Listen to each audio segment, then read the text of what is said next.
సన్నిధిం క్రియాత్ గురవే సర్వలోకానాం విషజే భవరోగిణాం నిధయే సర్వవిద్యానాం దక్షిణామూర్తయే నమః. జ్ఞానానందమయం దేవం నిర్మలస్ఫటికాకృతిం ఆధారం సర్వవిద్యానాం హయగ్రీవముపాస్మహే. మాలాం కుండీం చ డమరుం శూలం శంఖం సుదర్శనం దధానం భక్తవరదం దత్తాత్రేయం నమామ్యహం. కాషాయ వస్త్రం కరదండధారిణం కమండలం పద్మకరేణ శంఖం చక్రం గదా భూషితభూషణాఢ్యం శ్రీపాదరాజం శరణం ప్రపద్యే. జితేంద్రియగణాగ్రణీరభిరత పరే బ్రహ్మణి కలౌ శృతిపధావనే అత్రితనయో అవతీర్ణత్వయం. కరాత్తసుకమండలో కుమతఖండనే దండభృత్ పరప్రణతవత్సలో జయతి వాసుదేవో గురుః. వాసుదేవ సరస్వత్యై భక్తానాం కామధేనవే దత్తాత్రేయ అవతారాయ టింబే స్వామిన్నమోస్తుతే. నారాయణం నమస్కృత్య నరం చైవ నరోత్తమం దేవీం సరస్వతీం వ్యాసం తతో జయముదీరయేత్. శృతిస్మృతిపురాణానామాలయం కరుణాలయం నమామి భగవత్పాదశంకరం లోకశంకరం. సదాత్మధ్యాననిరతం విషయేభ్యః పరాంముఖం నౌమి శాస్త్రేషు నిష్ణాతం చంద్రశేఖరభారతి. వివేకినం మహాప్రజ్ఞం ధైర్య ఔదార్య క్షమానిధిం సదాభినవపూర్వంతం విద్యాతీర్థగురుం భజే. అజ్ఞానాం జాహ్నవీతీర్థం విద్యాతీర్థం వివేకినాం సర్వేషాం సుఖదం తీర్థం భారతీతీర్థమాశ్రయే. విద్యావినయసంపన్నం వీతరాగం వివేకినం వందే వేదాంతతత్త్వజ్ఞం విధుశేఖరభారతి. సర్వచైతన్యరూపాం తాం ఆద్యాం విద్యాంచ ధీమహి బుద్ధిం యా నః ప్రచోదయాత్. సభాయ నమః. జగద్గురువుల అనుగ్రహ విశేషం చేత భాగ్యనగరంలో ఉండేటువంటి శంకరమఠంలో, నల్లకుంట శంకరమఠంలో జరిగేటువంటి శక్తి గణపతి నవరాత్రుల్లో భాగంగా గణేశ వైభవం తెలుసుకుంటున్నాం. నిన్నటి రోజున శివపురాణ అంతర్గతమైనటువంటి వినాయక ఉత్పత్తి, వినాయక జననం, విఘ్నేశ్వర జననం శివపురాణ రీత్యా తెలుసుకున్నాం. ఈరోజు బ్రహ్మవైవర్త పురాణంలో ఉండేటువంటి గణేశ జననాన్ని తెలుసుకుందరు. ఒక్కొక్క కల్పభేదంతో గణేశుడు అనేక కల్పాల్లో కల్పకల్ప భేదంలో ప్రతికల్పం భవేత్ గజానన, ప్రతి కల్పంలో కూడా విఘ్నేశ్వరుడు జన్మిస్తాడు. మామూలుగా పార్వతీ తనయుడుగా మాత్రమే పరిమితంగా చేసుకొని కథ వినకుండా పరబ్రహ్మ నిరూపణంగా గణపతి యొక్క ఉత్పత్తిని తెలుసుకోవాలి. అటువంటి గణపతికి సంబంధించిన విభూతి బ్రహ్మవైవర్త పురాణంలో చెప్పబడింది. బ్రహ్మవైవర్త పురాణం ప్రధానంగా చెప్పబడేది ప్రకృతి ఖండము, బ్రహ్మఖండము, గణేశఖండము, కృష్ణ జన్మఖండం అని 4 ఖండాలుగా విభజించారు. అందులో గణేశ ఖండం అనేటువంటి దాంట్లో గణపతి ఉత్పత్తికి సంబంధించినటువంటి కథని వివరించడం జరుగుతోంది. ఇది బ్రహ్మవైవర్త పురాణంలో ఉండేటువంటి 3వ ఖండం. దీన్ని గణేశ ఖండం అంటారు. అథ బ్రహ్మవైవర్తే మహాపురాణే తృతీయం గణపతి ఖండ ప్రారభ్యతే. వ్యాస భగవానుడు బ్రహ్మవైవర్త పురాణాన్ని 3వ ఖండంలో తృతీయ ఖండంగా గణేశ ఖండాన్ని ప్రారంభిస్తూ చెప్తున్నారు. ఇందులో కథ ఎక్కడ ప్రారంభమవుతుందంటే నారదుల వారు బ్రహ్మగారిని అడుగుతున్నట్టుగా ఉంటుంది. నారదుల వారు బ్రహ్మని ప్రశ్నిస్తూ ఉంటే బ్రహ్మ చెప్తున్నట్టుగా ఉంటుంది. ఇందులో ప్రధానంగా చెప్పబడేది ఏంటంటే పద్మకల్పంలో, నిన్న మనం శ్వేతవరాహ కల్పంలో ఉండేటువంటి కథను తెలుసుకున్నాం. కల్పభేదం చేత ప్రతి కల్పంలో విఘ్నేశ్వరుడి యొక్క జననం ఉంటుంది. పద్మకల్పం, పాద్మకల్పము అంటారు దాన్ని. అట్లా ఆ పద్మకల్పంలో ఉండేటువంటి గణేశ ఉత్పత్తి గురించి చెప్పబడుతోంది. అధునా గణేశస్య ఖండం శ్రోతృమిహాగతః తజ్జన్మచరితం నృణాం సర్వమంగళమంగళం. కథం జిజ్ఞేశ్వరశ్రేష్ఠః పార్వత్యా ఉదరే శుభే దేవీకేన ప్రకారేణ చ అలభత్ దృశం సుతం. నారదయోగిందుల వారు బ్రహ్మగారిని అడుగుతున్నారు, స్వామి మీ యొక్క అనుగ్రహం వల్ల గతంలో అనేకమైనటువంటి కథలు విన్నాము. ఇప్పుడు మేము గణేశ ఖండాన్ని వినాలని కోరుకుంటున్నాము. జన్మజన్మల పుణ్యం ఉంటే తప్పించి గణేశ కథ వినేటువంటి అవకాశం ఉండదు. దేవతాశ్రేష్ఠుడు ఆదిపూజ్యుడైనటువంటి గణేశుడు పార్వతీదేవి గర్భంలో జన్మించడానికి గల ప్రధాన కారణం ఏమిటి? పార్వతీదేవి గజముఖుణ్ణి ఏ విధంగా సంతానంగా పొందింది? ఆ విశేషాలు మాకు చెప్పమని అడుగుతోంది. ఎందుకంటే గణపతి గురించి విని గణపతికి ఉండేటువంటి పేరులో అయోనిజుడు అని ఉంది. అంటే తల్లి గర్భం నుంచి జన్మించకుండా స్వతహాగా జన్మించినటువంటి పరబ్రహ్మగా గణపతిని చెప్తారు. అంటే బ్రహ్మ విష్ణు మహేశ్వరులు ఏ విధంగా పరబ్రహ్మలో ఆ విధంగా గణపతి కూడా పరబ్రహ్మ అన్నారు కనుక అయోనిజుడు కదా, మరి అతను అమ్మవారికి ఎట్లా జన్మించారు అంటే దానికి చెప్తున్నారు. ఈ సమస్త విశ్వాన్ని కూడా బ్రహ్మ, నారాయణుడు, శంకరుడు మొదలైనటువంటి దేవతలే ఈ లోకాన్ని వహిస్తున్నారు. సృష్టి స్థితి లయకారకులుగా ముగ్గురిని చెప్తారు కదా. బ్రహ్మగారు సృష్టిస్తారని, వ్యవహారం విష్ణువు చేస్తాడని, శంకరుడు లయకారుడు అన్నారు కదా. మరి గణేశుడి యొక్క విశేషం ఏమిటి అంటే దానికి చెప్తున్నారు. అయ్యా, గణపతి గురించి చెప్పానంటే జన్మ వృత్తాంతం చెప్తున్నానన్నాను కానీ ఆయన పుట్టాడని చెప్పలేదయ్యా, ఆయన ఉద్భవించాడు, ప్రకటమయ్యాడు అన్నారు. గణపతి యొక్క ప్రకటమే మనం గమనించవలసిన విషయం కనుక ఏతత్సర్వం సమాచక్ష శ్రోతం కౌతూహలం అనేటప్పటికీ నారదుల వారు అయ్యా గజభక్తుడిగా ఉండేటువంటి పరబ్రహ్మ యొక్క జన్మకర్మలు మాకు తెలుసుకోవాలనుంది అంటే దానికి చెప్తున్నారు. నారాయణ ఉవాచ, బ్రహ్మగారు గతంలో నారాయణమూర్తి ద్వారా విన్న కథని ఇక్కడ బ్రహ్మనారాయణ సంవాదము, బ్రహ్మ నారద సంవాదంగా మనకి రెండుగా ఉంటుందన్నమాట. శృణు నారద వక్ష్యామి రహస్యం పరమాద్భుతం పాప సంతాపహరణం సర్వవిఘ్న వినాశనం సర్వమంగళదం సారం సర్వశ్రుతి మనోహరం సుఖదం మోక్షబీజంచ పాపమూల నికృంతనం. ఈ గణపతి యొక్క అవతారము, గణేశ వికాసము, గణేశ జననము అనేటువంటిది రహస్యాతి రహస్యము, అతి రహస్యమైనది. ఇది వినడం వల్ల పాప సంతాపహరణం సర్వపాపాలు హరించుకుపోతాయట. అంతేకాకుండా మనకి ఏవైతే విఘ్నాలు వెంటాడుతున్నాయో సర్వవిఘ్నహరం, సర్వ విఘ్నాలను పోగొట్టేటువంటిది. అంతేకాకుండా సర్వశుభాల్ని కలిగించేది, సర్వమంగళదం సారం, సర్వశ్రుతి మనోహరం. వేదంలో చెప్పినటువంటి ఆ పరబ్రహ్మ నిరూపణమే గణేశ ఉత్పత్తిగా మనం గమనించవచ్చు. అంతేకాకుండా సుఖదం, బాగా సుఖాన్ని ఇచ్చేది. మోక్షబీజంచ పాపమూల నికృంతనం, సర్వపాపాలని సమూలంగా తీసివేసేటువంటి ఆ విఘ్నాల్ని పోగొడుతుంది, పాపాలని పోగొడుతుంది. అంతేకాకుండా శంకరాయ దదౌతాతం పార్వతీం పర్వతం తాం గృహీత్వ. ఇక్కడ కథ ఎక్కడ మొదలుపెట్టారంటే పార్వతీ పరమేశ్వరుల వివాహంతో ప్రారంభమైంది. నిన్నటి కథ కూడా శివపురాణంలో కూడా పార్వతీ కళ్యాణం తర్వాతే. ఇది పద్మకల్పంలో జరిగినటువంటి శివపార్వతి కళ్యాణం జరిగిందట. చాలా అద్భుతంగా కళ్యాణం జరిగింది. ఆ తర్వాత కైలాసానికి వచ్చారు. అత్తగారింట్లో ఎన్నాళ్ళు ఉంటారు, అందుకని హిమవంతుడి దగ్గర కొన్నాళ్ళుండి ఆ తర్వాత కైలాసానికి వచ్చారట. ఆ తర్వాత పరబ్రహ్మ అమ్మవారితో దీర్ఘకాలం విరహం కలిగింది కనుక, అంటే ఎప్పుడు దక్షయజ్ఞంలో సచీదేవి ఏ విధంగా అయితే శరీరాన్ని వదిలిపెట్టిందో, ఆ సతీదేవి ఏ విధంగా శరీరాన్ని దక్షయజ్ఞంలో వదిలిపెట్టిందో, ఆ తర్వాత భార్యకు దూరమై పరమాత్మ తపస్సులో ఉన్నారు కనుక చాలా యుగాల తర్వాత అమ్మవారు మళ్ళీ లభించింది కనుక, ఆమె హిమవంతుడి యొక్క కుమార్తెగా జన్మించింది కనుక ఆ వివాహం అయిన తర్వాత చాలా కాలం దీర్ఘకాలం విహరించారట. మనకి నర్మదా తీరంలో విహరించారంటారు. మధ్యప్రదేశ్లో నర్మదా తీరంలో స్వామి విహరించినట్టుగా చెప్తారు. నర్మదా నది స్వామి అంటే చాలా ఇష్టమట. మామూలుగా గంగాదేవే శివుడికి ప్రీతి అనుకుంటాం కానీ నర్మదాదేవి చాలా ఇంకా ప్రీతిపాత్రమైనటువంటిదట. ఎందుకంటే గంగాదేవిని దర్శిస్తే పుణ్యం, నర్మదాదేవిని స్మరిస్తే పుణ్యంట.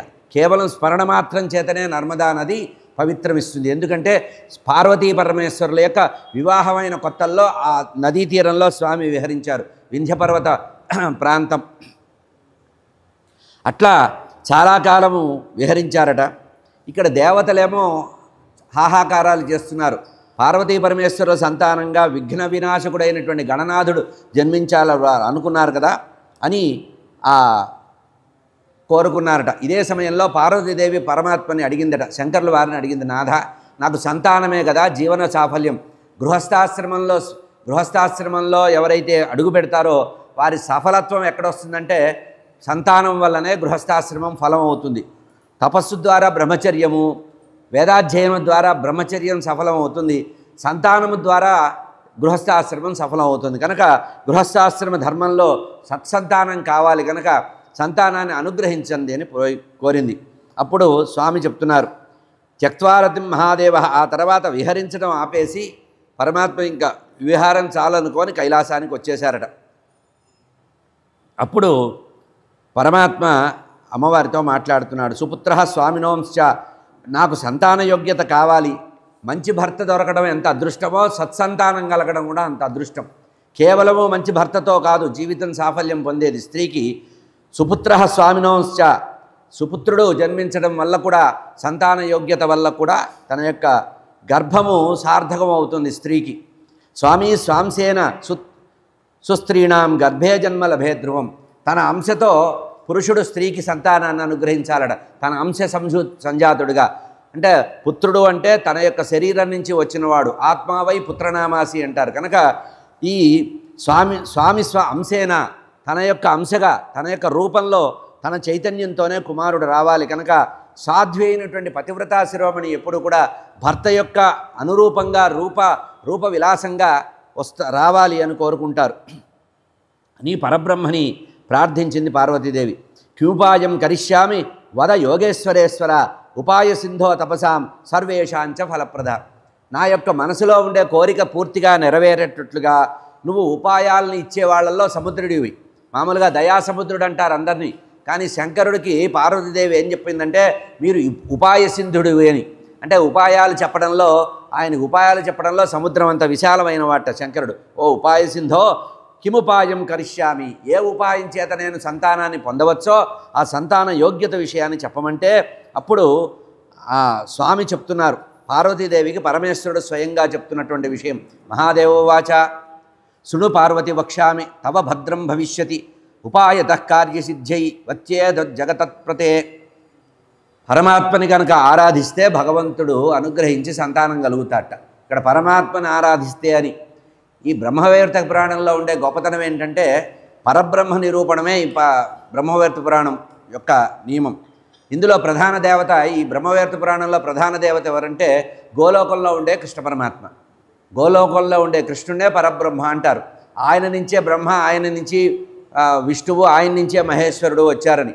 అమ్మవారి రాధాదేవిలో నుంచి పార్వతీదేవి, గాయత్రీదేవి, సావిత్రిదేవి, సరస్వతీదేవి, గంగాదేవి, తులసిదేవి వీళ్ళందరూ వచ్చారని మనకి ఈ బ్రహ్మవైవర్త పురాణం మొట్టమొదట ప్రకృతి ఖండంలో చెప్పే మాట అది.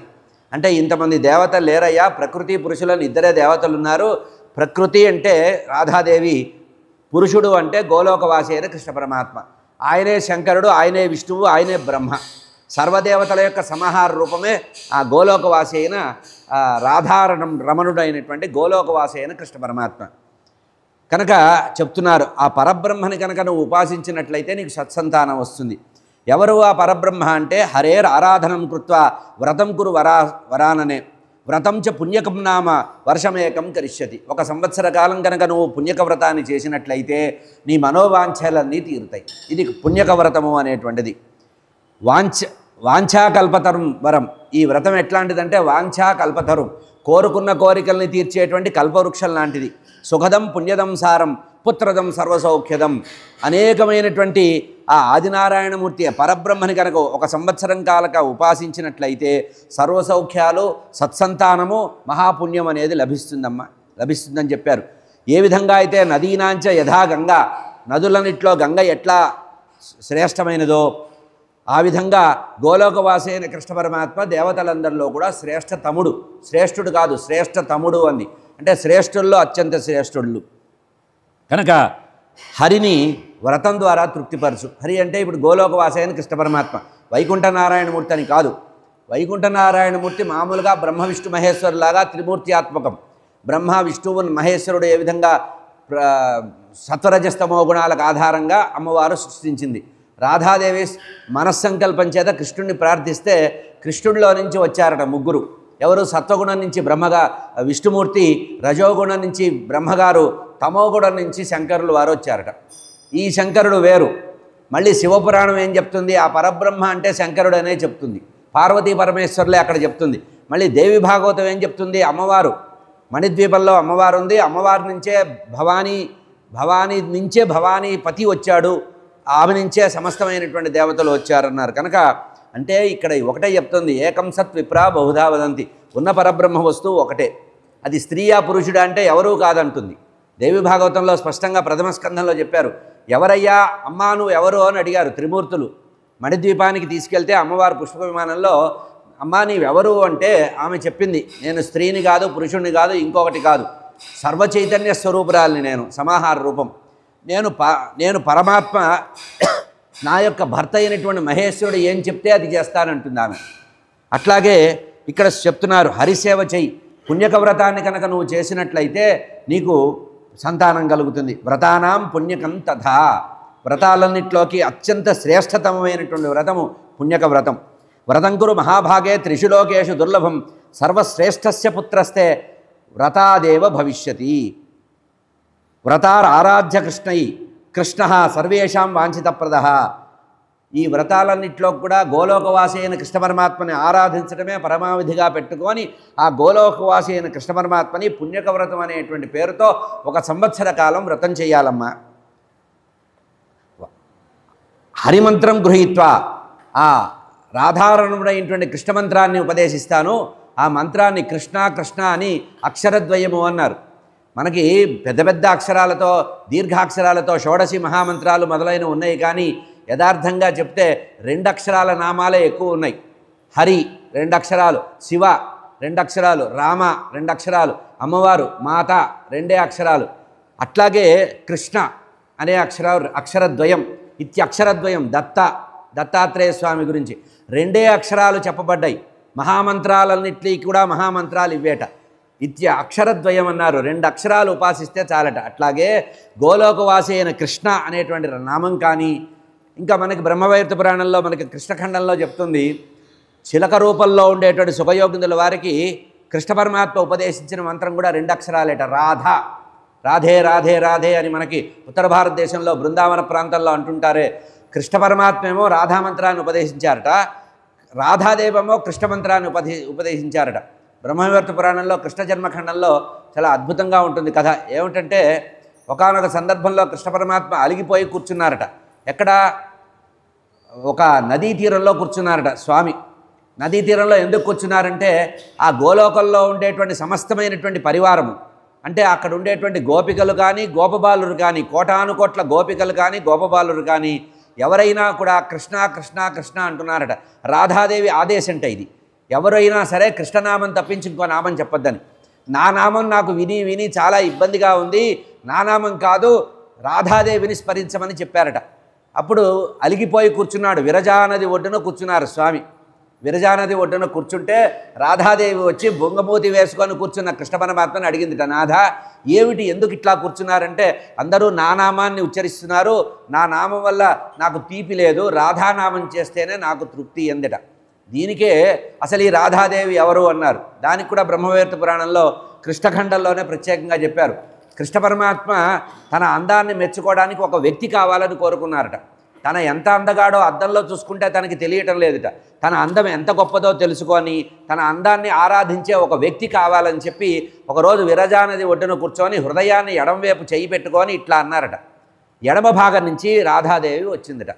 ఆ రాధాదేవే తర్వాత రూపంలో మనకి గోపిక వల్లభుడైనటువంటి పరమాత్మకి స్వయంగా అమ్మవారు ఉంటుంది. ప్రత్యక్షంగా పరోక్షంగా ఉంటుందట. ఎప్పుడు కృష్ణనామం చేస్తే అప్పుడు రాధాదేవి స్మరణకు వస్తుందట. ఎప్పుడు రాధాదేవిని స్మరిస్తే అప్పుడు కృష్ణ పరమాత్మ అనుగ్రహం పొందుతారట. కనుక ఈ కృష్ణ పరమాత్మ, గోలోకంలో ఉండే కృష్ణ పరమాత్మని పుణ్యక వ్రతం ద్వారా ఆరాధించినట్లయితే పరమాత్మ యొక్క పరిపూర్ణ అనుగ్రహం ఉంటుంది. కనుక కృష్ణనామాన్ని నీకు ఉపదేశిస్తానని పరమేశ్వరుడు పార్వతీదేవితో చెప్పాట. తస్యైదౌత సంప్రీత్యా కవచం స్తోత్ర సంయుతం. ఆ కృష్ణ మహామంత్రానికి కవచంతో సహా అంగన్యాస కరన్యాసాలు కవచంతో సహా పరమేశ్వరుడు పార్వతీదేవికి ఉపదేశించాట. దాని తర్వాత పూజా విధానాన్ని కూడా చెప్పారు. అడుగుతోంది అమ్మవారు, పూజా విధానము నియమాలు కూడా చెప్పమని అడిగితే అప్పుడు గంగా తీరంలో స్వామి పార్వతీదేవికి గంగా తీరంలో పరమేశ్వరుడు కృష్ణమంత్రాన్ని ఉపదేశించారట. నారాయణ ఉవాచ శ్రుత్వా వ్రత విధానంచ దుర్గా సహృష్టమానసా సర్వం వ్రత విధానంచ సంప్రస్య ఉపచక్రమే. మంత్రాన్ని ఉపదేశం పొందినటువంటి అమ్మవారు పార్వతీదేవి పరమాత్మని మళ్ళీ అడుగుతోంది, అయ్యా మంత్రం చెప్పావు బాగుంది, 1 సంవత్సరం వ్రతం చేయాలన్న బాగుంది, ఎప్పుడు ప్రారంభించాలి, ఎప్పుడు ముగించాలి, ఏం చేయాలి, నిత్య విధులు ఏమిటి, ఎవరిని ఉపాసించాలి అని అప్పుడు ఒక మాట చెప్తోంది. సంతానం అనేటువంటి ఒక కోరిక నాలో గంభీరంగా ఉంది, నాకు సంతానం కావాలనేటువంటి కోరిక ఉంది. మనకి పురాణాల్లో ప్రత్యేకంగా ఒక మాట చెప్పారండి, యాంత్రికంగా సంతానం కలగరట.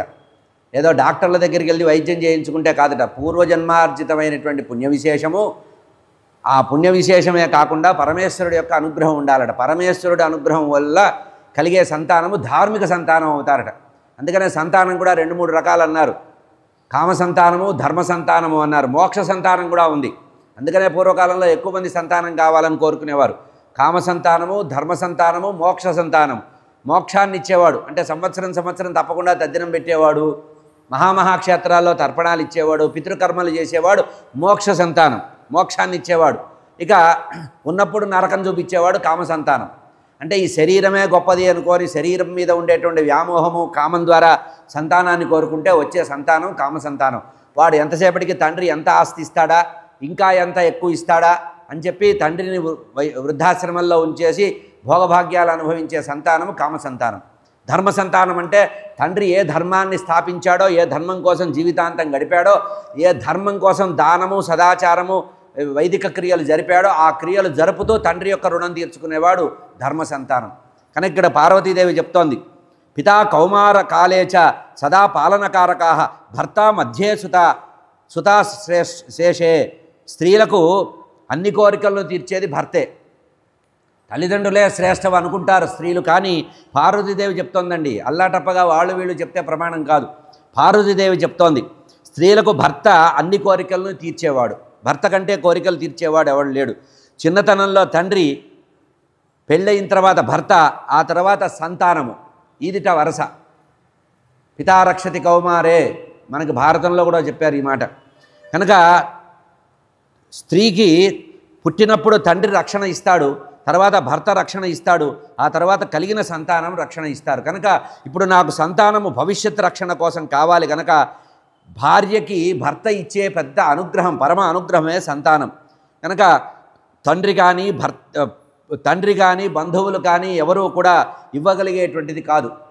పరమ సౌభాగ్యము స్త్రీకి భర్తే ఇవ్వగలుగుతాడు. కనుక నాకు మీరు సంతానాన్ని అనుగ్రహించే ఉపకారం చేయమంటే అప్పుడు పరమేశ్వరుడు చెప్తున్నాడు, పరమ దయాళువైనటువంటి పరమాత్మ చెప్తున్నారు. శ్రీ మహాదేవవాచ శృణుదేవి ప్రవక్ష్యామి విధానం నియమఫలం ఫలాని చైవ ద్రవ్యాన్ని వ్రతయోగ్యాని యాని చ. అమ్మ ఓ పార్వతి, నువ్వు నన్ను అడుగుతున్నావు గనక నేను దీనికి సంబంధించినటువంటి పుణ్యక వ్రత విధానాన్ని చెప్తున్నాను, గుర్తుపెట్టుకో.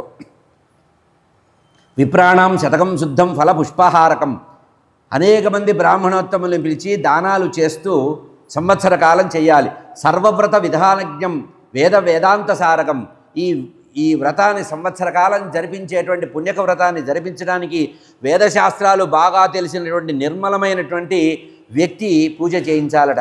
పురోహితుడు అంటే మామూలు పురోహితుడు కాదు, సమస్త వ్రతాలు తెలిసినవాడు, సమస్త వేదాంగ శాస్త్రాలు తెలిసినవాడు, చక్కటి కఠినమైన నియమాలు సదాచారం కలిగినవాడు. అటువంటి వాడు నాతో సమానమైన వాడు కనుక నీకు పురోహితుడిగా దొరికితే నువ్వు చేసేటువంటి పుణ్యక వ్రతం ఫలిస్తుంది. నాతో సమానమైనటువంటి బ్రహ్మజ్ఞానం కలవాడు కావాలి. ఎవరున్నారు అని అడిగింది అమ్మవారు. ఈ లోకంలో ఒక్కడే ఉన్నాడు ఉత్తమమైనటువంటి పురోహితుడు. ఎవరు? సనత్ కుమారులు వారు, బ్రహ్మ యొక్క మానసపుత్రుడు సనత్ కుమారులు వారు ఉన్నారు. దేవి శుద్ధేన కాలేన వరం నియమపూర్వకం. కనుక ఆ సనత్ కుమారుల వారిని ప్రార్థించి బ్రహ్మగారిని ప్రార్థిస్తే బ్రహ్మమానసపుత్రుడు సనత్ కుమారుల వారిని అనుగ్రహిస్తారు. అతన్ని పిలుచుకొని నువ్వు శుద్ధమైనటువంటి పవిత్రమైనటువంటి వినయపూర్వకంగా మాఘశుక్ల త్రయోదశ్యాం వ్రతారంభం శుభప్రియే. మాఘమాసంలో శుక్లపక్షంలో త్రయోదశి రోజున ఈ వ్రతాన్ని ప్రారంభించు. అక్కడి నుంచి సంవత్సర కాలం చెయ్యాలి. ఆ మాఘశుద్ధ త్రయోదశికి ముందు మాఘశుద్ధ ద్వాదశి ఉంది కదా, ఆ రోజు ఉపవాసం ఉండాలి. ఉపవాసం ఉండి చక్కటి వస్త్రాలని దానం చేసి మర్నాడు త్రయోదశి బ్రాహ్మీ ముహూర్త కాలంలో నిద్ర లేచి శుచిగా శయ్య నుంచి లేచి కాలకృత్యాలు తీర్చుకొని ఆ తర్వాత అభ్యంగన స్నానం చేయాలి. శిరసంస్కారపూర్వకం, మామూలుగా స్నానం చేయడం కాదు, నలుగు పెట్టుకొని నూనె రాసుకొని తలంటి స్నానం చేయాలి. ఉపోష్య పూర్వ దివసే, ఈ వ్రతం ప్రారంభించేటువంటి మాఘశుద్ధ త్రయోదశికి ముందు రోజు ద్వాదశి రోజున ఉపవాసం ఉండి వస్త్రం సంశోధ్య యత్నత అరుణోదయ వేళాయాం అంటే సూర్యుడు ఇంకా ఉదయించడానికి ముందు ఉషఃకాలం అన్నారు. అంటే తూర్పు వైపు సూర్యుడు రావడానికి ముందే వెలుగు వస్తుంది. ఆ వెలుగొచ్చే సమయాన్ని ఉషోదయము అంటారు, ఉషఃకాలము అంటారు. తల్పాత్ ఉత్థాయ, ఆ తర్వాత ముఖ ప్రక్షాళనాదులు చేసుకొని యత్నపూర్వకంగా కృష్ణమంత్రపూర్వకంగా నేను ఉపదేశించినటువంటి కృష్ణ మహామంత్రాన్ని నువ్వు స్మరణం చేస్తూ ఆ తర్వాత చక్కటి వస్త్రాన్ని కట్టుకొని మడి వస్త్రాన్ని కట్టుకొని ఆచమనం చేసి తిలకం ధృత్వా చక్కగా కుంకుమని పెట్టుకొని వ్రతాన్ని ప్రారంభించాలి. ఘటం సంస్థాప్య విధివత్, అంటే వ్యాస భగవానుడికి ఆ రోజే తెలిసినట్టుంది ఆడవాళ్ళు బొట్లు పెట్టుకోవడం మానేస్తారని. ఇక్కడ స్పష్టంగా చెప్తున్నారు, తలంటి పోసుకొని వెంటనే తిలకాన్ని పెట్టుకోవాలట. ఇక్కడ శాస్త్రంలో ఏం చెప్పారంటే ముఖం మీద తిలకం లేకుండా కనుక భర్త చూస్తే ఆ స్త్రీకి వైధవ్యం వస్తుందట. అందుకనే తిలకము లేకుండా భర్త ముఖము చూడకూడదు అన్నారు. తిలకం అంటే కుంకుమ, ముఖం మీద కుంకుమ లేకుండా స్త్రీ యొక్క ముఖాన్ని పురుషుడు చూడకూడదు. అందుకనే నిషిద్ధ సమయంలో భర్త భార్య ముఖాన్ని చూడకూడదని నియమం చెప్పారు. ఎందుకంటే ఆ సమయంలో వాళ్ళు తిలక ధారణ చేయరు కనుక. ఇక్కడ స్పష్టంగా చెప్తున్నారు, తలంటి పోసుకొని నూతన వస్త్రాన్ని కట్టుకొని తిలక ధారణ చెయ్యి. ఇప్పుడు మన వాళ్ళు చెప్తున్నారు తిలకం ఎవరైనా పెట్టుకోవచ్చని. ఇక్కడ పార్వతీదేవికి సువాసిని మంత్రంగా చెప్పారనమాట. సువాసిని పెట్టుకోవాల్సినటువంటిది తిలకాన్ని ధరించాలి, ఆచమనం చేయాలి. ఆహ్నిక కార్యక్రమం అంటే ఉదయం చేట చేసేటువంటి కార్యక్రమాన్ని చేయాలి. ఘటం సంస్థాప్య, ఆ తర్వాత కలశ స్థాపన చేయమని చెప్తున్నారు. కలశాన్ని స్థాపన చేయి. స్థాపన చేసి వేద విహితమైనటువంటి మంత్రాలతో సనత్కుమారుల వారు చేసినటువంటి మంత్రోచ్చారణతో సంకల్పం చెప్పుకొని నీ మనస్సులో ఏ కోరిక ఉందో ఆ కోరిక తీరడానికి అనుకూలంగా చెయ్యాలి. ప్రతిరోజు కూడా 1 సంవత్సర కాలం పాటు ప్రతిరోజు కూడా 16 ఉపచారాలు చేయాలట. 16 ఉపచారాలు చెప్పారు. బ్రహ్మవివర్త పురాణం స్పష్టంగా చెప్పిందండి. నిత్యం దేవి కృష్ణాయ పరమాత్మనే ఆసనం స్వాగతం పాద్యం అర్ఘ్యం ఆచమనీయకం స్నానీయం మధుపర్కంచ వస్త్రాభరణాని చ సుగంధాది పుష్పంచ దీప నైవేద్య చందనం యజ్ఞసూత్రంచ తాంబూలం కర్పూరాది సువాసితం. 16 ఉపచారాలు చేయాలట. ఏ మహావ్రతం చేసినా కూడా 16 ఉపచారాలు చేస్తేనే భగవంతుడికి తృప్తి కలుగుతుంది. మనవాళ్ళు అల్పంగా పంచోపచారాలు చేస్తారు. వ్రత సమయంలో 16 ఉపచారాలు చేయాలి, నిత్యము పంచోపచారాలు చేయాలి. నిత్యము 16 ఉపచారాలు చేయమని లేదు. నిత్యము చేసే దేవతార్చన కానీ దేవుడికి సంబంధించినటువంటి పూజా కార్యక్రమం కానీ పంచ ఉపచారాలు చేయాలి. కానీ విశేషమైనటువంటి వ్రతాదులలో 16 ఉపచారాలు చేయాలి. ఏమిటా 16 ఉపచారాలంటే మొట్టమొదటిగా అర్ఘ్యము, ఆ తర్వాత పాద్యము, ఆ తర్వాత ఆచమనీయం, ఆసనము, స్వాగతము, స్నానీయము అంటే అభిషేకం స్నానం చేయించడం, ఆ తర్వాత మధుపర్క సమర్పణ, ఆ తర్వాత నూతన వస్త్ర సమర్పణ, ఆ తర్వాత ఆభరణాలు, ఆ తర్వాత చక్కటి సువాసన భరితమైనటువంటి పుష్పాలు, తర్వాత ధూపము, దీపము, నైవేద్యము, చందనము, యజ్ఞోపవీత ధారణము, తాంబూలం ఇస్తే 16 ఉపచారాలు అయిపోతాయి.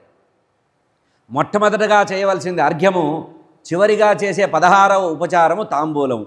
ఈ విధంగా పూజకి అంగాలుగా చెప్పారు. 16 ఉపచారాలు. ఇక్కడ స్వామి శంకర్ల వారు పార్వతీదేవితో ఒక మాట చెప్తున్నారండి. ద్రవ్యాన్ని ఏతాని పూజాయాం అంగాని స్వరూపిణి కించిత్ విహీనేన. 16 ఉపచారాల్లో ఏ ఒక్క ఉపచారము తక్కువైనా కూడా మన సంకల్పంలో అంగహీనమైనటువంటి సంతానం కలుగుతారట. ఈ 16 ఉపచారాలు చేస్తే తప్పించి శరీరంలో 16 ప్రదేశాలు అందంగా తయారవుతాయట. అంటే అందమైనటువంటి సంతానం కావాలంటే 16 ఉపచారాలు చేయాలి. ఇందులో ఏ ఒక్క ఉపచారం తగ్గినా కూడా అంగహాని జరుగుతుంది కనుక చేసిన వారికి అంగహీనము, కోరికతో సంతానం కూడా అంగహీనుడుగా వస్తాడు. అష్టోత్తర శతం పుష్పాణం లక్ష్యం ఈప్సితం అన్నారు. పరమాత్మకి పూజ చేసేటప్పుడు ఏ ఉపచారం వల్ల ఏది సమర్పించడం వల్ల ఏమొస్తుందో పార్వతీదేవికి పరమేశ్వరుడు చెప్తున్నాడు. అందమైన రూపం కావాలంటే 108 పారిజాత పుష్పాలతో పూజించాలట కృష్ణ పరమాత్మని. పారిజాత పుష్పాలు 108 సేకరించి ఈ పుణ్యక వ్రతంలో 108 పారిజాత పుష్పాలతో కనుక పరమాత్మని పూజించి వ్రత దీక్షను చేస్తే అందమైన రూపం కలుగుతుందట. అంటే యజమానురాలికి, యజమానికి. అదేవిధంగా తెల్లటి చంపక పుష్పాలు కనుక సమర్పించినట్లయితే మంచి వర్ణం వస్తుందట పుట్టబోయేటువంటి వాడికి. కృష్ణ పరమాత్మని ఆ రకంగా చంపక పుష్పాలతో పూజించాలట. పుట్టబోయేటువంటి పిల్లవాడికి ముఖ సౌందర్యం రావాలంటే సహస్ర దళాలు కలిగినటువంటి పద్మాలతో పూజించాలట, కమలాలతో పూజించాలట. పుట్టబోయేటువంటి వాడికి మంచి అందమైనటువంటి నేత్రాలు కావాలి అంటే ఈ విధంగా అద్దాన్ని పరమాత్మకు చూపించాలట. దర్పణము దర్శనం చేయించాలి పరమాత్మకి ఉపచారాల్లో. నీల ఉత్పలాలు నల్ల కలువలతో పూజించాలట పరమాత్మని. ఇట్లా నల్ల కలువలతో పరమాత్మను పూజిస్తే పుట్టబోయేవాడికి చక్కటి నల్లటి జుట్టు వస్తుందట. 1,00,000 తెల్ల చామరాలతో కనుక పూజించినట్లయితే చక్కటి అందమైనటువంటి నాసిక వస్తుందట. ఇట్లా అనేక విషయాలు వర్ణించి చెప్పారు అమ్మవారికి పరమేశ్వరుడు. కృష్ణ పరమాత్మని, గోలోకవాసి అయిన కృష్ణ పరమాత్మని పుణ్యక వ్రతంలో ప్రతిరోజు కూడా ఈ విధంగా పూజించాలి. బాహు సౌందర్యం కావాలంటే రత్న సమర్పణ చేయాలట పరమాత్మకి. గోలోకవాసి అయిన కృష్ణ పరమాత్మకి ఈ విధంగా సువర్ణ చితనాం ఈ విధంగా బంగారు భరిణలో కాటుక పెట్టి ఆ పరమాత్మకి సంవత్సరం కాలం ఉపయోగించాలట.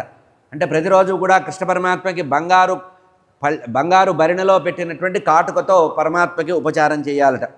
ఇట్లా పరమాత్మ చేస్తే పరమాత్మకి పూర్తిగా పరిపూర్ణమైనటువంటి తృప్తి కలుగుతుందనంట. ఇక కృష్ణ పరమాత్మని భక్తితో పూజించినప్పుడు పుత్రులు కలిగేటువంటి పద్ధతి. ఇంకా అందమైన పిల్లవాడు కావాలి, ఆరోగ్యము పుష్టివంతుడైనటువంటి కుమారుడు కావాలంటే గుమ్మడి పండు దానం చేయాలట. తర్వాత కొబ్బరికాయల్ని దానం చేయాలి పూర్ణఫలంగా. నిమ్మ పండ్లని దానం చేయాలట. బిల్వ ఫలము అంటే మారేడు ఫలం దాన్ని శ్రీఫలం అంటారు కదా, దాన్ని సమర్పించాలి.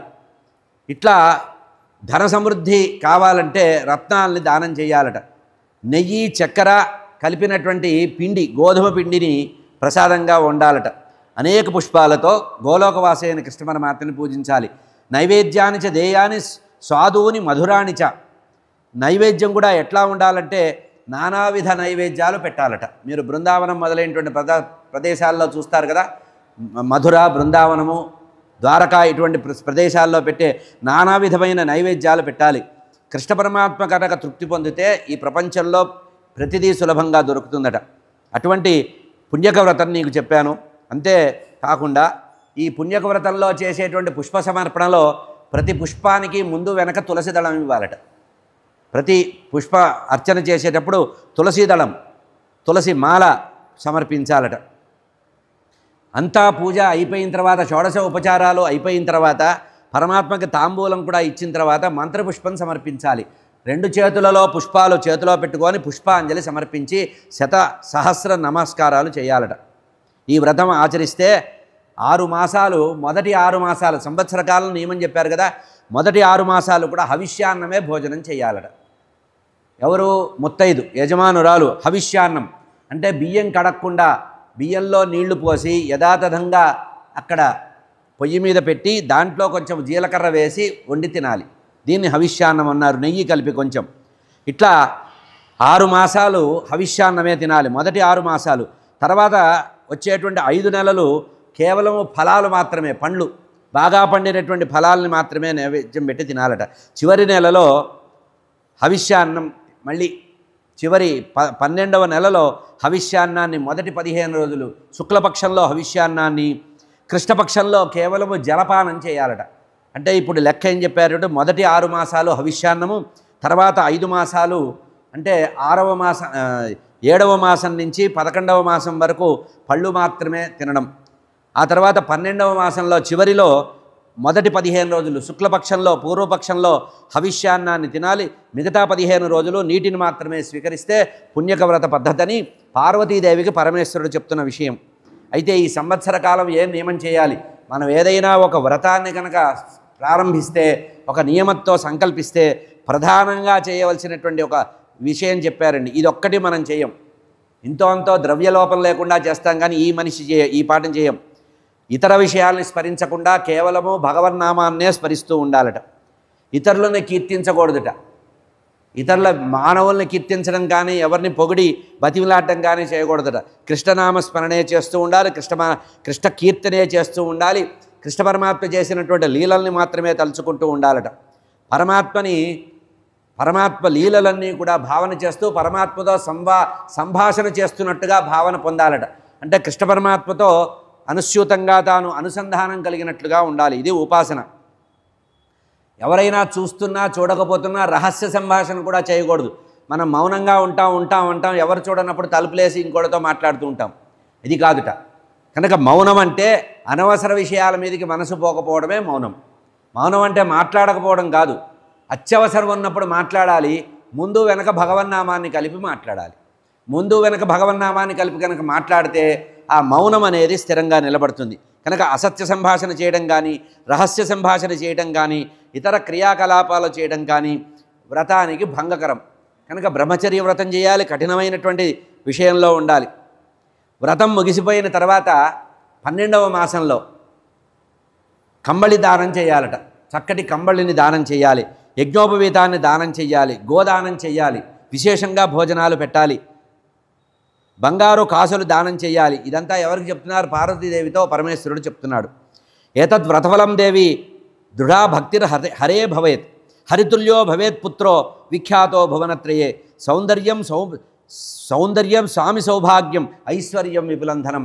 ఇట్లా గనక ఎవరైతే గోలోకవాసి అయిన కృష్ణ పరమాత్మని పుణ్యక వ్రతం పేరుతో సంవత్సర కాలం వ్రతం చేస్తారో, ఈ వ్రతం చేసే సంవత్సర కాలం కూడా గోలోకవాసి అయిన కృష్ణ పరమాత్మ మీదే మనసు నిలబెడతారో వాళ్ళు ముల్లోకాలు ఖ్యాతి పొందేటువంటి సంతానాన్ని పొందేవాడు అవకాశం ఉంటుంది. చక్కటి సౌందర్యం కలిగినటువంటి సంతానం కలుగుతుంది. అంతేకాకుండా ఈ వ్రతం చేసినటువంటి స్త్రీకి భర్తృ సౌఖ్యం వస్తుందట. అందుకనే ఆది దంపతులు అన్నారు, పార్వతీ పరమేశ్వరులని ఆది దంపతులు అన్నారు. ఇటువంటి పుణ్యం వల్లనే ఈ వ్రతాన్ని చేస్తే ప్రతి జన్మలో కూడా సౌభాగ్యవతిగా స్త్రీ ఉండిపోతుంది. ఇత్యేవం కథితం దేవి వ్రతం కురు మహేశ్వరి. ఇదంతా చెప్పిన తర్వాత పరమేశ్వరుడు పార్వతీదేవితో, ఓ పార్వతి, నీకు ఇదంతా చెప్పాను కనుక వ్రతం కురు, తప్పకుండా వ్రతం చేయవలసింది. పుత్రస్తే భవితా సాధ్వి ఇత్యుక్త్వా సవిరమః. ఇదంతా చెప్పి ఆ పరమేశ్వరుడు పార్వతీదేవి చెప్పి మౌనంగా ఉన్నాడు. నారాయణమూర్తి చెప్తున్నారు నారద యోగిందుల వారితో, శృత్వా వ్రత విధానే చ దుర్గా సంహృష్టమానస పునః పప్రచ్ఛ కాంతాం సా దివ్యాం వ్రతకథాం శుభాం. ఇంత విన్న తర్వాత అమ్మవారికి మళ్ళీ ఇంకా కొంచెం అనుమానం కలిగిందిట. బాగానే ఉంది, మీరు చెప్పిందంతా విన్నాను, కానీ నాకు ఇంకా కొన్ని సందేహాలు ఉన్నాయి. ఈ వ్రత కథని కొంచెం వివరించి చెప్పు. ఎందుకంటే ఎప్పుడైనా ఏదైనా ఒకటి చెప్పాలంటే డాక్టర్ దగ్గరికి వెళ్ళినప్పుడు కూడా ఈ మీరు చేసే వైద్యం వల్ల మీరు చేసే ఆపరేషన్ కానీ మీరు ఇచ్చే ట్యాబ్లెట్లు కానీ పనిచేస్తాయా అంటే వెంటనే మనం బ్యాక్గ్రౌండ్ వెరిఫికేషన్ చేస్తాం. ఈ డాక్టర్ దగ్గర ఇదే రోగం వచ్చినవాడు ఇంకెవరన్నా బాగుపడ్డవాడు ఉన్నారా, ఇప్పుడు లోకంలో కనబడతారా? పార్వతీదేవి కూడా ఈ సందేహం వచ్చిందండి. స్వామి, అడిగాననేవి అనుకోవద్దు, ఈ వ్రత కథ మహిమకి చెప్పండి. అంటే ఇంతకుముందు ఈ వ్రతాన్ని ఎవరైనా ఆచరించారా? నేనే మొదటిదాన్నా. ఎందుకంటే నా మీదే ప్రయోగం వద్దు, ఇంతకుముందు ఎక్కడన్నా జరిగి ఉంటే అది నాకు చెప్పవలసింది అంటే మహేశ్వరుడు నవ్వుతూ చెప్తున్నాడు. శతరూపో మనోపత్ని పుత్ర దుఃఖేన దుఃఖితా. శతరూప అనేటువంటి ఆమె మనువు యొక్క భార్య, స్వయంభవ మనువు యొక్క భార్య అయినటువంటి శతరూపాదేవి పుత్ర సంతానం లేక దుఃఖపడుతూ ఉంటే బ్రహ్మగారు వచ్చి ఈ పుణ్యక వ్రతాన్ని ఉపదేశించాడు. శతరూప కేన ప్రకారేణ వంధ్యాయాస్య, వంధ్య అయినటువంటి ఆమె పుత్రవతి కావాలంటే ఏం చెయ్యాలంటే పుత్రీ పుత్ర సుఖం దృష్ట్వా అని ఈ విధంగా ఎప్పుడైతే బ్రహ్మగారిని శతరూప అడిగిందో, మనువు యొక్క భార్య అయినటువంటి శతరూప అడిగితే బ్రహ్మగారు ఉపదేశిస్తే ఆమె చేసిందట. మాఘశుద్ధ త్రయోదశ్యాం వ్రతమేతత్సు పుణ్యకం. ఆమె కూడా మాఘశుద్ధ త్రయోదశి రోజే ప్రారంభించిందట. కర్తవ్యం శుక్లకాలే కృష్ణం ఆరాధ్య సర్వదం సంవత్సరం చ కర్తవ్యం సర్వవిఘ్న వినాశనం. ఒక సంవత్సర కాలం కనుక నిర్విఘ్నంగా ఎటువంటి విఘ్నాలు లేకుండా ఈ వ్రతాన్ని చేసినట్లయితే తప్పకుండా పరమాత్మ యొక్క అనుగ్రహం ఉంటుంది. ద్రవ్యాన్ని వేదైర్ ఉక్తాని వ్రతే దేయాని సువ్రత. కాణ్వశాఖలో చెప్పబడిందిటండి. ఇది ఈ వ్రతము శుక్లయజుర్వేదంలో కాణ్వశాఖకి సంబంధించినటువంటి కాణ్వశాఖలో దీనికి కల్పం చెప్పారట, వ్రత కల్పం చెప్పబడింది. కనుక ఈ రకంగా మాఘశుద్ధ త్రయోదశి రోజున శతరూపాదేవి, స్వయంభవ మనువు యొక్క భార్య అయినటువంటి శతరూపాదేవి బ్రహ్మగారి ఉపదేశం చేత శుక్లయజుర్వేదంలో కాణ్వశాఖలో చెప్పబడినటువంటి దాన్ని ఆమె సంవత్సర కాలం ఆచరించిందట. బ్రహ్మదేవుడి యొక్క ఉపదేశంతో ఆమె చేస్తే బ్రహ్మదేవుడే మంత్రం చదివి చెప్పించాట, మామగారే కోడల చేత చేయించారట. శతరూపాదేవికి ప్రియవ్రతుడు ఉత్తానపాదుడు అనేటువంటి 2 కుమారులు కలిగారు ఈ పుణ్యక వ్రతం వల్లనే. అంతేకాకుండా ఇంతేనా అని అడిగింది అమ్మవారు. అంటే ఇంకా ఎవరైనా ఉన్నారా అంటే దానికి సంబంధించిన మహిమ చెప్తున్నారు. వ్రతం కృత్వా దేవహూతిర్లభే సిద్ధేశ్వరం సుతం. ఇంతకుముందు దేవహూతి అనేటువంటి ఆమె నారాయణ అంశ సంజాతుడైనటువంటి కపిల మహాముని సంతానంగా పొందడానికి కారణం కూడా ఈ పుణ్యక వ్రతమే. ఈ పుణ్యక వ్రతం చేయడం వల్లనే దేవహూతికి కపిలనారాయణమూర్తి జన్మించారు. ఇక అరుంధతీదేవి ఈ వ్రతాన్ని చేసి శక్తిసుతం పొందింది. పరాశరుడు ఈ విధంగా పరాశరుడి యొక్క భార్య కూడా ఈ వ్రతం చేసింది. అంతేకాకుండా అదితి ఈ వ్రతాన్ని చేసింది, పుణ్యక వ్రతం. వామనుడు జన్మించాడు. శచీ జయంతం పుత్రం, ఇంద్రుడి యొక్క భార్య అయినటువంటి శచీదేవి ఈ వ్రతాన్ని చేస్తే జయంతుడు అనేటువంటి సంతానం కలిగారు. ఉత్తానపాద పత్నీనాం కృత్వా భలే, ఉత్తానపాదుడి యొక్క భార్య అయినటువంటి ఆ భార్య ఈ వ్రతం చేయడం వల్ల ధ్రువుడు అనేటువంటి వాడు జన్మించాడు. సునీతి అనేటువంటి ఆమెకి ధ్రువుడు జన్మించాడు. కుబేరుడు ఈ వ్రతం భార్య చేత చేయించడం వల్ల నలకూబరుడు అనేటువంటి వాడు జన్మించాడు. కనుక అనేకమైనటువంటి వ్యక్తుల యొక్క మహాత్ముల యొక్క జన్మలన్నిటికి కూడా ఈ పుణ్యక వ్రతమే కారణము. ఇత్యేవం కథందేవి వ్రతానాం వ్రతముత్తమం త్వమేవం కురు కళ్యాణి హిమాలయ సుతే శుభే. ఓ హిమవంతుడి కుమార్తె పార్వతి, నీకు సర్వశుభాలు జరుగుతాయి గనక నేను ఉపదేశించినటువంటి గోలోకవాస అయిన కృష్ణ పరమాత్మని ఆరాధించేటువంటి పుణ్యక వ్రతాన్ని ప్రారంభించు. చక్రవర్తులై పెద్ద పెద్ద సంపన్నులైన వారు తప్పించి మిగతా వాళ్ళు ఇది చెయ్యలేరు, దీనికి సంబంధించిన సరంజామ చాలా అవసరము అని చెబుతూ ఇక్కడ నారాయణమూర్తి నారద యోగిందుల వారితో చెప్తున్నారు. ఆయన ఇత్యుక్త్వా శంకరస్తత్ర విరామచ నారద, ఈ విధంగా కథ చెప్పి దానికి ముగింపుగా చెప్తున్నారు. గణేశుడు జన్మకి కారణమైనటువంటి ఈ పుణ్యక వ్రతాన్ని నీకు పార్వతీదేవి ఉపదేశించారు నాయన అని చెప్తున్నారు. నైమిసారణ్య మహాక్షేత్రంలో శౌనకాది మహాములు సూత పౌరాణికులు వారిని అడుగుతున్నారు. నారాయణమూర్తి యొక్క మాటలు విన్నటువంటి వాళ్ళు వెంటనే అడుగుతున్నారు. సూతవాచ నారాయణవచ శ్రుత్వా నారదో హృష్టమానస. నారదుల వారి యొక్క మాట విన్నటువంటి ఆ నారాయణ యోగీంద్రుడు వ్రత ప్రారంభ విధానాన్ని చెప్పారయ్యా. ఆ రకంగా వ్రత ప్రారంభానికి సంబంధించిన విషయాలు వివరిస్తున్నారు. ఇక్కడే ఒక మాట చెప్తున్నారు. కథయిత్వా కథాం దివ్యాం విధానంచ వ్రతస్య చ స్వయం విధాతా తపసాం జగామ తపసే శిరః హరేర్ ఆరాధనే వ్యగ్రో మూర్తిభేదో హరో హరః. ఇక్కడ ప్రధానంగా ఒక విషయం సందేహం కలిగింది నారదుల వారికి. అయ్యా బాగానే ఉంది, పార్వతీదేవికి పరమేశ్వరుడు ఈ వ్రతం చెప్పడం ఏంటి? పరమేశ్వరుడు తలుచుకుంటే స్వామికి అసలు అమ్మవారికి సంతానం ఇవ్వలేరా అని. దీనికే మనకి మహాభారతంలో కథ అర్థం చేసుకోవాలి. కృష్ణ పరమాత్మకి సంతానం లేకపోతే భార్యలు 16,108 మంది భార్యలు ఒకసారి పెద్ద మీటింగ్ పెట్టి స్వామిని అడిగారట. అయ్యా మాకు సంతానం కావాలంటే నేను అస్ఖలితమైన బ్రహ్మచారిని, నాకు ఈ శరీరం మీద మమకారం లేదు, కామ వికారం నాకు లేదు, నన్ను ఏం చేయమంటారన్నారట. మీరు ఏం చేస్తారో మాకు తెలియదు, మాకు సంతానం కావాలని అందరూ స్ట్రైక్ చేశారట. అప్పుడు ఏం చెయ్యాలో తెలియక హిమాలయాలకు వెళ్ళాట. ఎవరు? కృష్ణ పరమాత్మ. భారతంలో ఉన్న కథ ఇది. కృష్ణ పరమాత్మ హిమాలయాలకు వెళ్తుంటే ఉపమన్యువు కలిశాట, ఉపమన్యు మహర్షి కలిశాట. ఆ ఉపమన్యు మహర్షి కలిసి, కృష్ణ ఏమిటి ద్వారకా వదిలిపెట్టి ఇక్కడికి వచ్చావంటే, ఏం చెప్పమంటావయ్యా, ప్రతివాడికి సంసారికి ఉండే బాధలే కదా, నాకు కూడా పరమాత్మ అయినప్పటికి కూడా నాకు కూడా బాధలు ఉన్నాయి, మా భార్యలందరూ లైన్ కట్టి సంతానం కావాలన్నారు, నేనేమో అస్ఖలిత బ్రహ్మచారిని, నాకు సంతాన యోగ్యత ఎట్లా ఉంటుందంటే, పర్వాలేదు మీకు శివసహస్రనామం ఉపదేశిస్తున్నాను, ఈ శివసహస్రనామాన్ని 1 సంవత్సరం కనుక మీరు పారాయణ చేసినట్లయితే, ఎక్కడ హిమాలయ పర్వత పాద ప్రాంతంలో మీరు కనుక ఈ పారాయణ శివసహస్రనామ పారాయణ చేసినట్లయితే పరమేశ్వరుడు నీకు సంతానాన్ని అనుగ్రహిస్తారన్నారు. ఎవరికి? కృష్ణుడికి.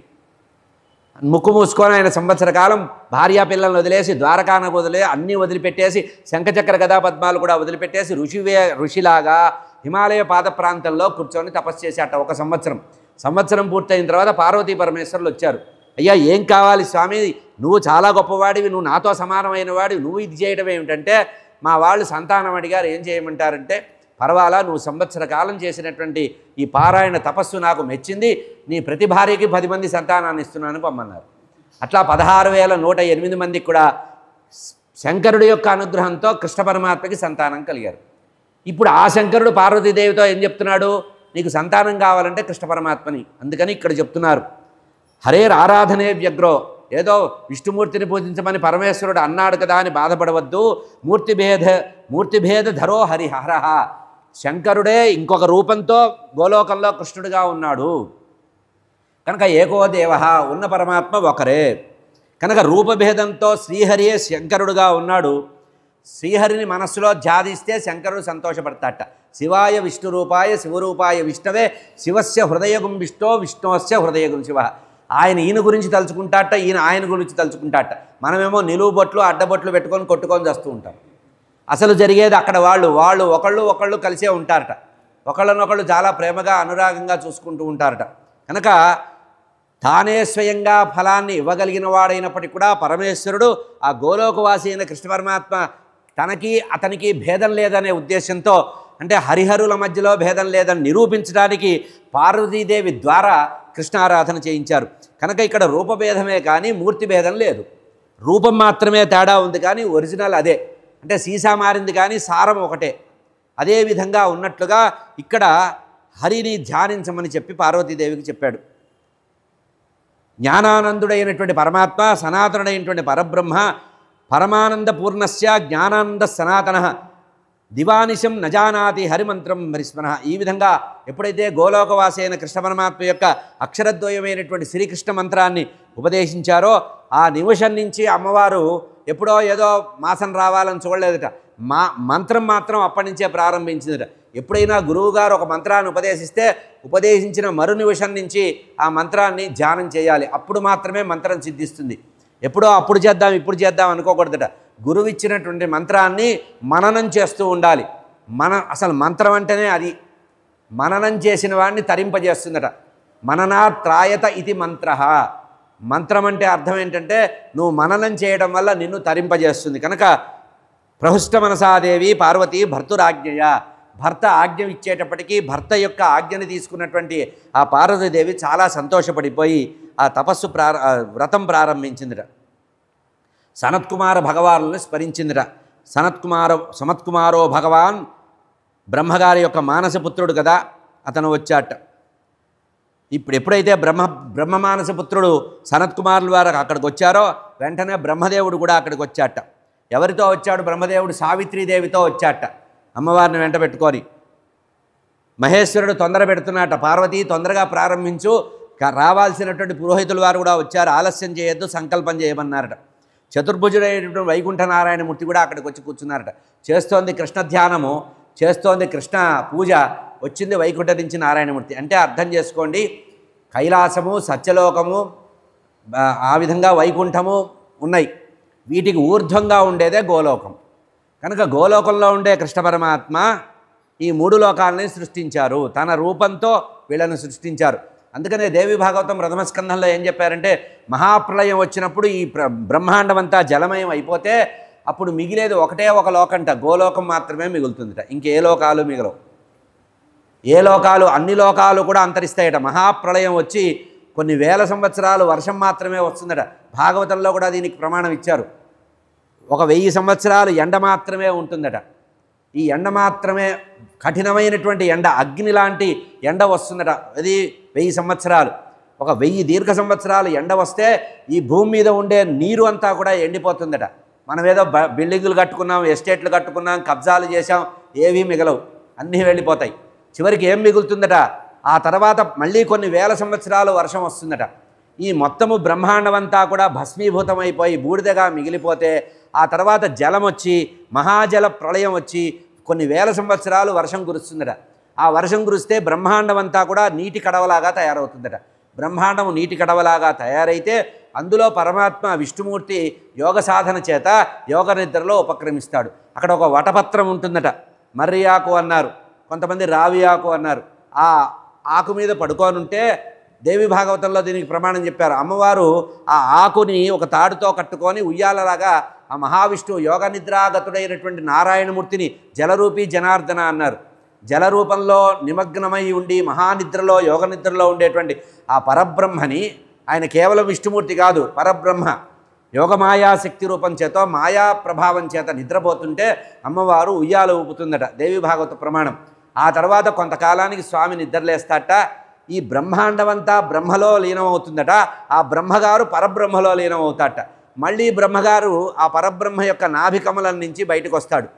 నాభికమలం నుంచి వచ్చి ఏం చెయ్యాలంటే సృష్టి చేయమంటాడు, మళ్ళీ సృష్టి జరుగుతుంది. ఇట్లా అనంత బ్రహ్మాండాలకి ఆదిమూలమైనటువంటి గోలోకవాసి అయిన కృష్ణ పరమాత్మ ఈ విధంగా అనుగ్రహిస్తున్నారు జీవులందరినీ అన్నారు. అందుకనే వైకుంఠం నుంచి నారాయణమూర్తి లక్ష్మీదేవితో వచ్చాడు, చతుర్భుజ శంఖచక్ర గదా పద్మాలతో, వనమాలతో. కానీ గోలోకంలో ఉండే కృష్ణ పరమాత్మకి 2 భుజాలు ఉంటాయి. ఆయన ద్విభుజుడు. గోలోకంలో ఉండే కృష్ణ పరమాత్మ ద్విభుజుడు, వైకుంఠంలో ఉండే నారాయణమూర్తి చతుర్భుజుడు. అది తేడా. అక్కడ ఉండేటువంటి గోలోకంలో ఉండే కృష్ణ పరమాత్మ చేతిలో ఒక చేతిలో మురడి ఉంటుంది, ఒక చేతిలో కమలం ఉంటుంది, నెత్తి మీద నెమలి పింఛ ఉంటుంది. ఇది గోలోకవాసి అయిన కృష్ణ పరమాత్మ. ఆ కృష్ణుడినే, గోలోక కృష్ణ పరమాత్మనే అమ్మవారు ఆరాధిస్తోంది. ఇక్కడ అమ్మవారు ఎప్పుడైతే ప్రారంభించిందో పుణ్యక వ్రతం, ఆ పుణ్యక మహావ్రతాన్ని చూడ్డానికి వచ్చారట త్రిమూర్తులు వచ్చారట. సనక సనందన సనాతనులు, కపిల మహర్షి, ఆసురి, క్రతువు, హంసుడు, ఓఢుడు, పంచముఖుని, అరుణి మహర్షి, అగస్త్యుడు, ప్రచేసుడు, దుర్వాసుడు, చవన మహర్షి, మరీచి, కశ్యపుడు, కణ్వుడు, జగత్కారువు, గౌతముడు, యతి, సుమతి, వశిష్ఠ మహాముని, పులహుడు, పులస్త్యుడు, అత్రి మహాముని, భృగువు, అంగిరసుడు, బృహస్పతి, ఉతథ్యుడు, సంవర్తనుడు, సౌరభి, జాబాలి, జమదగ్ని మహాముని, దేవలుడు, అట్లా పరాశరుడు, విశ్వామిత్రుడు, వామదేవుడు, ఋష్యశృంగుడు, విభాండక మహాముని, మార్కండేయుడు, మృకండముని, పుష్కరుడు, లోమసుడు, కౌత్సుడు, ఇట్లా అనేకమైనటువంటి ఋషులందరూ కూడా వచ్చారట. ఎక్కడికి? కైలాసానికి వచ్చారట. అంతమంది కూడా కైలాసానికి వచ్చి పార్వతీదేవి చేస్తున్నటువంటి పుణ్యక వ్రతాన్ని చూడడానికి వచ్చారట. ఆ తర్వాత అష్టదిక్పాలకులు వచ్చారట, ముక్కోటి దేవతలు వచ్చారట, యక్ష గంధర్వ కిన్నర కింపురుషులు వచ్చారట, దేవతాగుణం అంతా వచ్చారట. అందరూ వచ్చిన తర్వాత అప్పుడు హిమవంతుడు వచ్చాట. మేనాదేవిని తీసుకొని భార్యాభర్త అంటే పార్వతీదేవి యొక్క పుట్టింటి వాళ్ళు తల్లిదండ్రి వచ్చారట. వాళ్ళు అనుచరగణంతో వచ్చారట. అంటే వింధ్య పర్వతము, మైనాక పర్వతము, మేరు పర్వతం మొదలైనటువంటి ఆయన సంతానం. తథా సంవృత సంభారో నానాద్రవ్య సమన్విత మణిమాణిక్య రత్నాని వ్రతే యోగ్యాని యానిచ.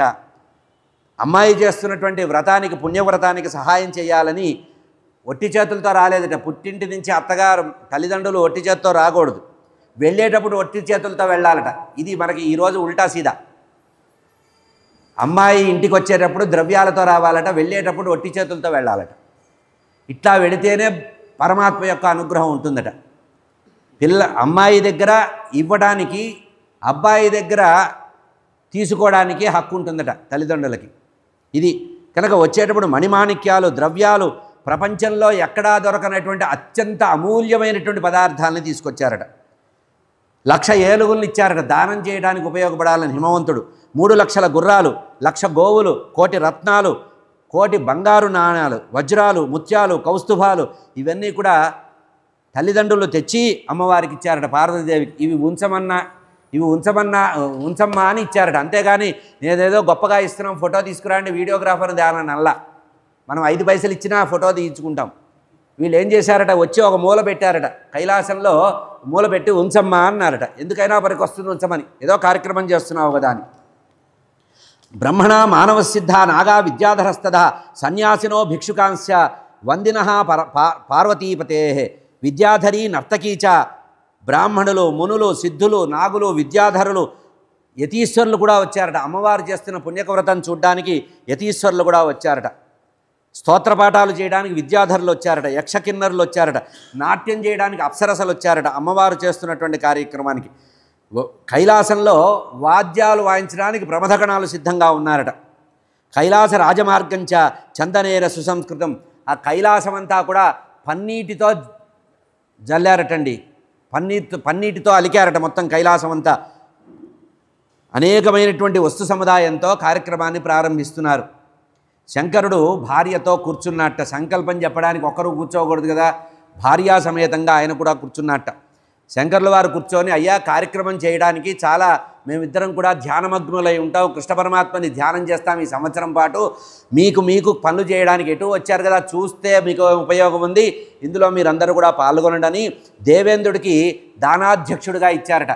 అంటే అమ్మవారు ఏ పుణ్యక వ్రతంలో ఏ దానాలు చేయాలన్నా ఆ దానాలు చేయడానికి అధ్యక్షుట ఎవరు? దేవేంద్రుడు. కుబేరుణ్ణి ధనాగారానికి అధ్యక్షుడిగా చెప్పారట, స్టోర్ కీపర్గా పెట్టారట కుబేరుణ్ణి. సూర్యభగవానుణ్ణి ఎవరు ఏ పని చేయాలో కర్రపెత్తనం చేయడానికి సూర్యభగవానుడిని నియమించారట.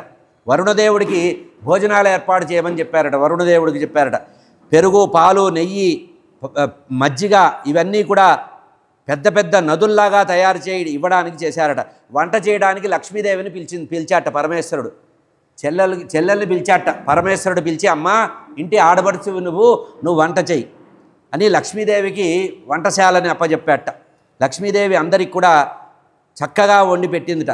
ఆ వంటని తిని శంకరుడు, నారాయణమూర్తి, బ్రహ్మదేవుడు మెచ్చుకున్నారట, చాలా ఆనందంగా ఉందని. ఇక వడ్డన చేయడానికి ఎంతమంది బ్రాహ్మణులు నియమించారో చెప్తున్నారు. 1,00,000 మంది వడ్డన చేశారట. అమ్మవారు చేసిన పుణ్యక వ్రతంలో 1,00,000 మంది బ్రాహ్మణులు వడ్డన చేశారట, సర్వింగ్. ఇక భోజనం ఎంతమంది చేశారో నేను చెప్పలేనంటున్నారు. ఎవరు?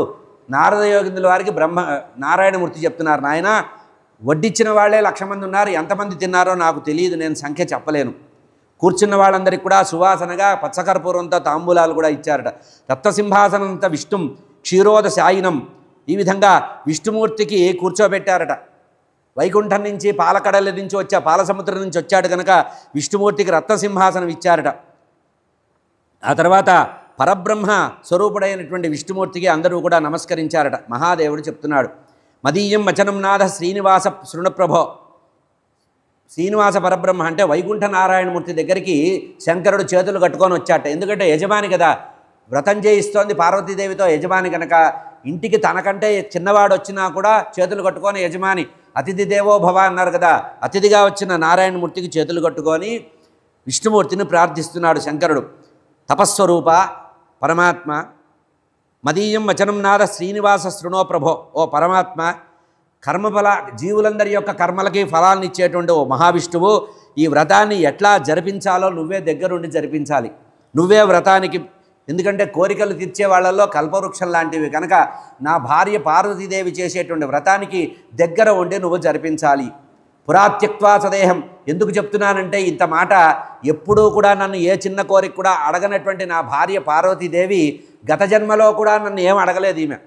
ఆమె సతీదేవిగా ఉన్నప్పుడు కూడా నన్ను ఏ కోరిక లేకుండా నన్ను నిందించిన కారణంగా దక్ష ప్రజాపతి ఎదురుగా శరీరాన్ని వదిలేటువంటి పరమ పతివ్రతా శిరోమణి నా కోసమే తన దేహాన్ని కూడా వదిలేసింది. పురాత్యక్వా స్వదేహం పితృయజ్ఞే, తండ్రి చేసిన యజ్ఞంలో నా కోసం శరీరం వదిలిపెట్టి మానవతి అయినటువంటి ఆమె ఆ సతీదేవే ఇప్పుడు పార్వతీదేవిగా వచ్చింది కనుక, ఇప్పుడు హిమవంతుడి కుమార్తెగా పునర్జన్మ పొందింది కనుక ఈ జన్మలో ఆమెకి ఏ లోటు లేకుండా చూసుకోవాల్సినటువంటి బాధ్యత నా మీద ఉంది కనుక నేను ఈ వ్రతం ఆమెతో చేయిస్తున్నా. మోక్షద్వార కవాటం హరిభక్తి నిరోధనం. కృష్ణ పరమాత్మని ఎవరైతే అర్చిస్తారో, కృష్ణ పరమాత్మ ఆరాధన ఎట్లాంటిదంటే మోక్షద్వారంట. కృష్ణనామస్మరణ చేసిన వాడికి మోక్షద్వారం తెరుచుకుంటుందట. కనుక నా భార్య చేత వ్రతం చేయించేటువంటి బాధ్యత నీది అన్నారు. ఈ రకంగా పరబ్రహ్మస్వరూపుడైనటువంటి ఆ శంకరుల వారు మరో పరబ్రహ్మ యొక్క అంశసంభూతుడైనటువంటి నారాయణమూర్తితో చెప్పారట. ఇత్యేవ ముక్త్వా భగవన్ నిరీక్ష బ్రహ్మణా ముఖ శంకరస్య వచశ్రుత్వా ప్రహస్య జగదీశ్వర. ఈ విధంగా ఎప్పుడైతే శంకరుల వారు చేతులు కట్టుకొని వినయంగా విష్ణుమూర్తితో మాట్లాడుతున్నారో, విష్ణుమూర్తి శంకరుడు మాట్లాడిన మాటలు విని నవ్వేట. నువ్వేదో నా మీద నటిస్తున్నావు, నా మీద ప్రేమ వలకబోస్తున్నావు, నాకంటే నువ్వే గొప్పవాడివి కదయ్యా, నన్నేదో ఇక్కడ పెద్దవాడిని చేసి నలుగురిలో నన్ను స్తోత్రం చేస్తున్నావే అని నవ్వేట చిన్నగా విష్ణుమూర్తి. లోకహితం కోసమే కదా నువ్వు చేసేవి, కానీ నాకు ఆజ్ఞ ఇచ్చావు కనుక నువ్వు అన్నట్టుగా చేస్తా. శ్రీ మహావిష్ణువాచ సుపుణ్యకవ్రతం సారం సతీ సంతానహేతవే స్వామి సౌభాగ్య బీజంచ పత్ని చ కర్తుమిచ్చతి. వెంటనే చెప్తున్నారు, ఓ శంకరా, నీ భార్య అయినటువంటి పార్వతీదేవికి భర్తృ సౌఖ్యం కలిగించడానికి సంతాన యోగ్యత ఎప్పుడు వస్తుందంటే భర్తృ సౌఖ్యం ఉంటే వస్తుందట. భర్త ఆనందపడి భార్య చేసేటువంటి సేవలకి తృప్తి పడితే ఉత్తమ సంతానాన్ని అనుగ్రహిస్తారట.